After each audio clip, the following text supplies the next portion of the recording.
When I was younger, my mom took me to Blockbuster so we could get a new movie for the upcoming weekend. It was a Friday night. I remember wanting a piece of candy so bad, but she said no. Since I have my own money to pay for it, I took it anyways. My mom found out and she took me right back inside and made me return it. This is the first instance that I can recall of me breaking the law. I know that we've all done it before, whether it be sneaking a peek at your phone while you're driving or walking out of the store with something that you maybe didn't pay for. Luckily enough, if you're here today and listening to me, then you have not been defined by these instances. Some people have and are unable to escape the vicious cycle due to ineffective prison rehabilitation systems. A majority of offenders will continue a cycle of re-entering the system and never get to enjoy the true bliss of freedom because the prisoners are lacking assistance that inmates need to begin a better life. Good afternoon, my name is Kennedy Parker, and today I'll be talking to you about why prison rehabilitation is failing and what can be done to improve the system for the betterment of ex-offenders. Inmates in the American prison system are unable to escape reincarceration due to the ineffective rehabilitation system, but this can be resolved by implementing simple solutions which are education and mental health assistance.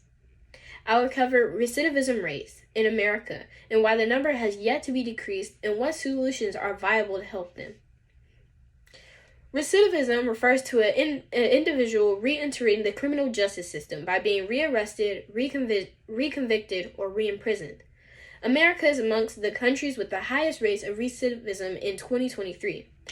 After leaving the prison system, it is reported by the United States Department of Justice that 2/3 of ex-inmates are rearrested within the first 3 years, and 82% within the first 10. America is the top leading country of imprisonment than any other developed country according to the National Institute of Corrections in the year of 2015. This is a very costly issue. Public prisons are funded by taxpayers, so we should be actively combating recidivism rates.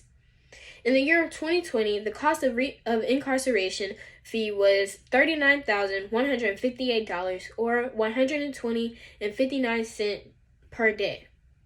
Therefore, if we as taxpayers are committing money to fund the issue, but America still has some of the highest recidivism rates, then there must be an issue of faulty and ineffective rehabilitation processes.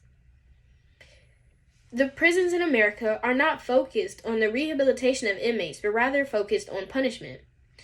During inmates' time spent in correctional facilities, the likelihood that programs fitting for their specific needs is available to them is low. The programs that already exist receive little to no attention and funding. This is because inmates are grouped within correctional facilities based on risk behavior and not on the steps that they need to become functional citizens. They are not taught on how to deal with their drug addiction, educated on anger management, or what steps are needed to get a job so that they are successful once leaving. When they leave the facility, all they are given is $50 in a bus ticket, which is also known as gate money. The question of what to do now becomes overwhelming. With little to no assistance helping them to reintegrate into society as a productive citizen, the best they can do is to fall into their old routine that was familiar and comfortable. The primary focus of confinement is punitive. However, there is little to no rehabilitative aspect afterwards. 95% of inmates are released at some point in their life. This means that they will be able to work alongside you, live in your community, go to school with you. For this reason, it would be beneficial to equip the inmates with what they need, such as education and mental health services, instead of dehumanizing them during their duration of their sentence and increasing their chances of returning. The best approach to this issue would be to incorporate education. Kelly McConney Moore, the Policy Counsel for the American Civil Liberties Union of Connecticut, found that job interviewers are 50% less likely to call a person back with a criminal background. If inmates are given a chance to get a better education, they will not have to rely on low-paying, unstable jobs that do not offer a chance to progress to higher positions. Additionally, mental health services would assist the ex-offenders with their adjustment. 1/3 of inmates have a mental illness, and they are then released into society with no care, as reported by the U.S. Department of Justice.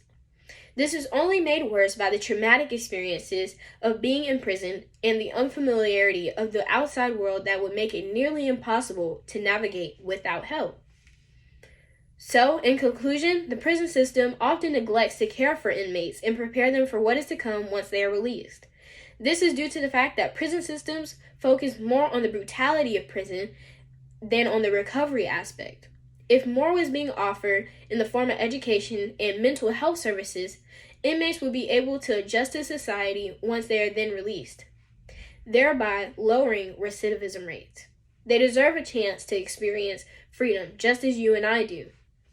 Collectively, we should allocate more funds towards providing programs that will assist the inmates.